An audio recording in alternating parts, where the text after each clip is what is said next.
현장에 도착했는데요. 지금 보시는 바와 같이 오른쪽은 한국 있어고 하나가 옆에 있는 한국 커피숍입니다. 보시는 바와 같이 지금 주차장이 상당히 이제 지저분데요. 결국은 이 주차장 때문에 경계 문제가 발생한 걸로 보입니다. 옆에 계시는 우리 대표님은 정준하 대표님인데 공인중개사세요. 제가 하나 대표님한테 좀 물어보고 싶은 게 있는데, 보통 우리가 중개 업무를 할 때 예. 토지 등에 대한 경계를 검토를 하잖아요. 네. 근데 보통 뭘 보고 하세요? 간단하고 빠르게는 네이버 지도. 네이버 지도, 카카오 지도, 심지어는 정부에서 지금 제공하는 K조 플랫폼 같은 경우도 거기에 쓰이는 지적도 연속 지적도라고 하는데요. 그럼 부정확해서 사실은 쓰면 안 되는데 우리가 그냥 편리하니까 쓰고 있는 것으로 쓰고 있습니다. 지금 보시는 바와 같이 다시 돌아와서 저기 홍보 우체국과 커피숍에 그러면 어떻게 이 경계를 봐야 할지, 그리고 얼마 전에 이제 경계보건 측량을 했는데 그 측정의 경계점들이 제대로 있는지 한번 보도록 하겠습니다. 보시다시피 홍북 우체국이고 우측편에는 홍북 커피숍이라는 커피숍이 있습니다. 이 주차 때문에 결국은 문제가 생긴 걸로 보이고, 그러한 경계에 대한 다툼도 첨예하게 대립하는 것 같습니다. 지금 보시는 홍북 우체국은 1994년도에 건축물 대장에 사용 승인이 있었고요. 여기 홍북 커피숍은 2008년도에 사용 승인이 된 걸로 확인이 됩니다. 지금 여기면은 대지경계선이 여기라고 지금 보는 것 같은데, 그죠? 이게 찾을 수 있다. 대지경계선이 정확하게 보이지가 않는데 이럴 때는 경계복원을 해봐야지. 대지경계선이 만약에 지금 건폐율이나 용적률을, 지금 저는 단층 건물인 줄 알았더니 3층 건물이란 말입니다. 그러면 결국 용적률 건폐율도 우리가 따져봐야 할 것 같은데, 단순히 경계선이라는 게 토지의 경계뿐만 아니라 결국은 건폐율 용적률까지도 영향을 미치니까 이제 그런 게 이제 문제가 되고 이제 소송까지도 가게 되고 그러는 건데, 일단은 여기에 자문을 청하신 분한테는 저는 뭐 이 정도를 소송까지 갈 이유는 없는 것 같고, 다만 이 이웃과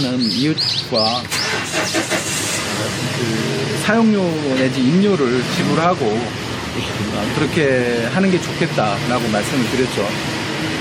이게 단층 건물이 아니네. 항공지도에서 봤을 때는 단층 건물만 있어요. 항공지도는 단층으로 나올 수밖에 없어서 그런 거는. 지붕만 보이니까. 이게 1층 건물일 때랑 다층 건물일 때랑 달라지는 게 용적률. 있나요? 저 같은 사람은 아무것도 예를 들면은 몰라서. 토지에 몇 층까지 건물을 지을 수 있다는 게 있어요. 예를 들어서 뭐 200%, 250%까지 지을 수 있다, 300%까지 지을 수 있다고 하는데, 만약 대지경계가 좁아들면 분모가 작아지기 때문에 그만큼 그걸 오버가 되면 건축 승인 자체 당시에 문제가 됐다는 것을 인정할 수밖에 없죠. 경계보건 측량을 하는 입장에서는 그런 것까지도 고민을 사실은 해줘요. 그리고 나중에 이제 말씀드리겠지만 결과도에도 그러한 그 건폐율이나 용적률 기타 그 대지에 도시계획적인 측면도 보라고 거기에 적시하라고 되어 있는데, 그런 것까지 잘 보고 그걸 잘 반영하게끔 요청을 해야죠. 그래서 나중에 얘기하겠지만 우리가 일반적인 그 신청자들한테는 성과도라는 게 발급이 되고, 더 중요한 결과도, 상세도라는 것은 못 보게 되죠. 그래서 현재 그게 맹점인데, 그 결과들을 꼭 성과도를 발급한 뒤에 받아보시고 자세하게 내용이 적혀 있지 않으면 그것을 반드시 반영할 수 있도록 행정청이나 그 측량 수행 대행자, 지금은 도의적 같은 경우는 LX죠. LX에게 그 부분을 요청을 해야 합니다. 이나 씨는 이런 거 경계 때문에 혹시 뭐 경험해본 적 있어요? 아니요, 아직은 없고. 문제가 있었으면 계약 단계에서 빠그러지지 않았을까요?